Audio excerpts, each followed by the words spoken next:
Thresholds of Thought. Hildegard and the Pope Who Doubted.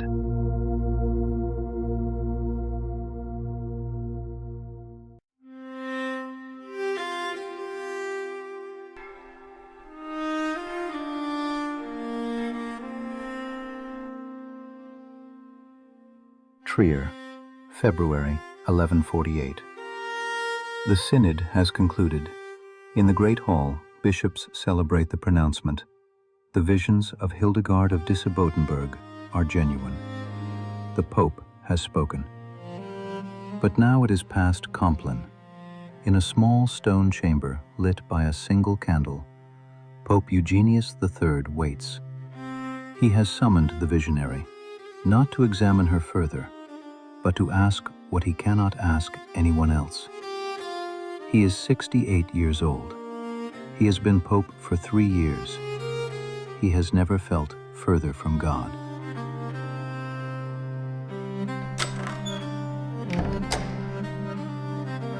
Holy Father, you sent for me. Abbess Hildegard, please sit. I apologize for the hour. The hour belongs to God. I was at prayer. Yes, you would be. Today I pronounced your visions authentic. The bishops agreed. Bernard wrote to me. He said, God speaks through you. Bernard is kind. Bernard is never kind. He is only ever certain. That is why I sought his guidance when they made me Pope. I was a monk, abbess. I wanted only silence and prayer.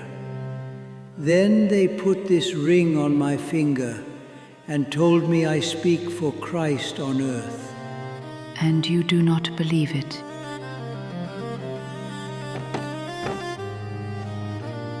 How did you know? I did not know, but I suspected. Your hands trembled when you read my words aloud today, not from age, from recognition. Recognition of what? Of someone else who has been asked to carry what they cannot lift. I sit in Peter's chair. The cardinals kneel before me. Kings and emperors seek my blessing. And when I pray,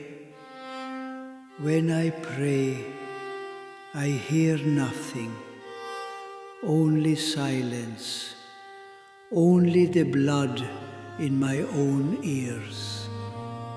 Nothing? For 3 years, nothing. I performed the liturgies. I blessed the Crusaders, thousands of them marching to Jerusalem. Now they are dying in the desert, and I blessed them.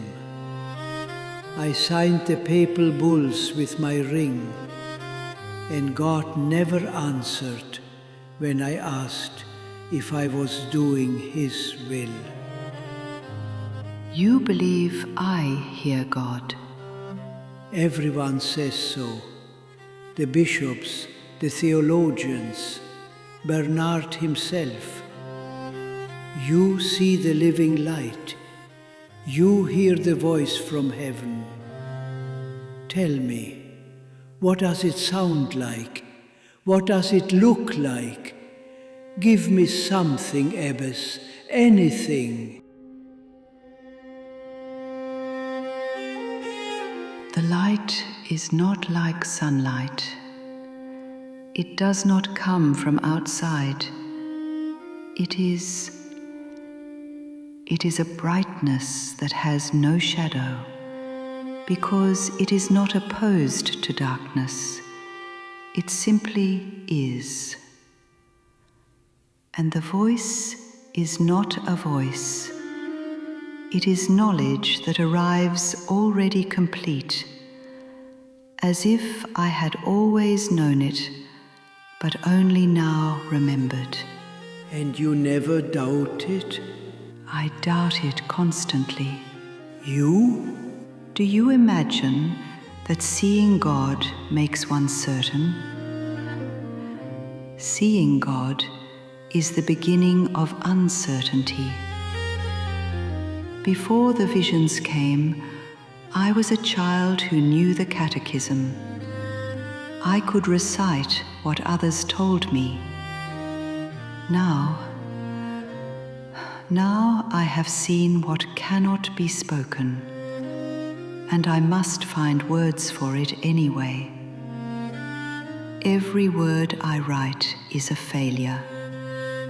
Every vision I describe is already fading into language.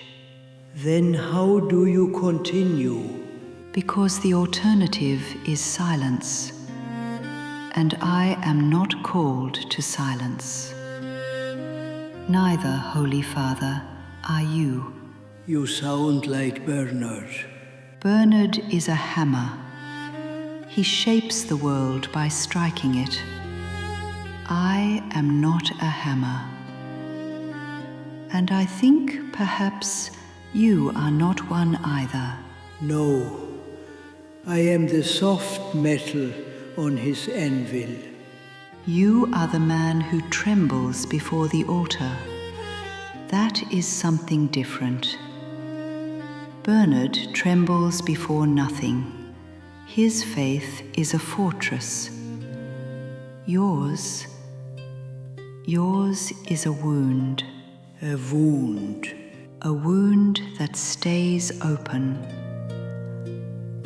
Holy Father, what if that is exactly what God requires of you? I don't understand. The living light showed me a vision once, not of God enthroned in glory, but of God in darkness, like a woman in labor pushing life into the void. There was no certainty in that darkness, only the terrible patience of making. God does not doubt. How would you know? The theologians say God is perfect, complete, without lack. Perhaps. But I have seen something else. I have seen a God who creates because he loves what is not yet. That is not certainty. That is faith. Faith that the darkness will receive what he makes, even knowing it might not. Then what am I to do? Lead the Church while uncertain? Bless the Crusaders while doubting the crusade? Sign the bulls while hearing only silence? Yes. That is your counsel? That is my testimony. I write my visions not because I am certain of them, but because I am faithful to them. There is a difference. Certainty demands that doubt be conquered. Faith asks only that doubt be endured. I thought if I met you, if I saw someone who truly heard God's voice, it would give me what I lack. I thought you would tell me the secret. The secret is that there is no secret.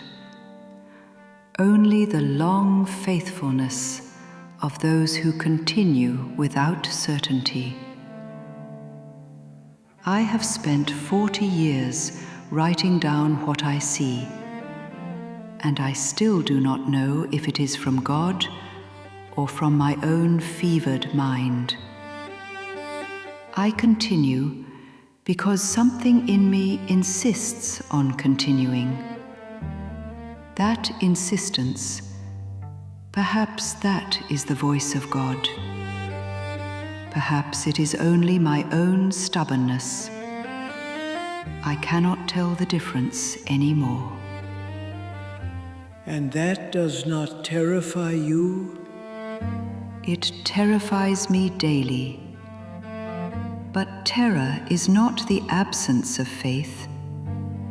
Terror is what faith feels like when it is actually tested. I have blessed men who are dying because of my blessing. Yes, I have spoken for God while hearing nothing. yes, And you tell me to continue. I tell you that the wound is the opening, through which something, I will not say God, because I no longer know what that word means, through which something continues to enter the world, not through our certainties, through our failures, through the places where we are broken.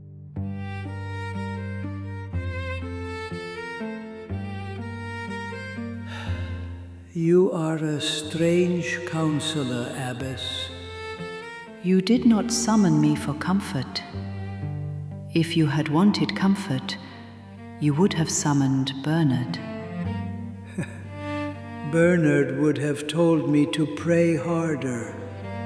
Yes, and the prayer would have failed, and you would have blamed yourself, and the wound would have grown deeper. I tell you to pray as you are, with the doubt, with the silence, with the blood in your ears. That prayer is not lesser. It may be the only prayer that matters.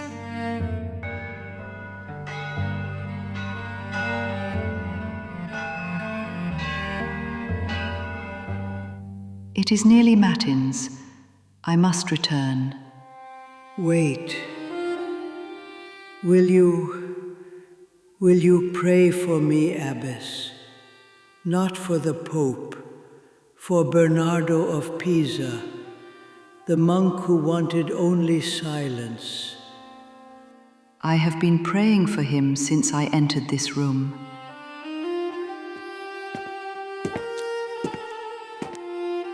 Holy Father, the silence you hear when you pray, what if that is not God's absence?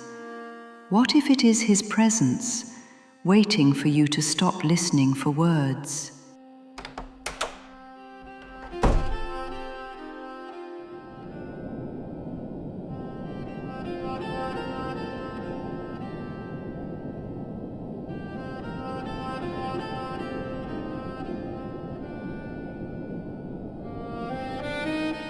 Pope Eugenius III died 5 years later, in 1153, still hearing silence. He was never canonized. The histories remember him for the Second Crusade's failure, for the chaos in Rome, for the schisms he could not heal. Hildegard lived 30 more years. She wrote 3 more books of visions, composed 77 liturgical songs, founded 2 monasteries. The living light never stopped coming.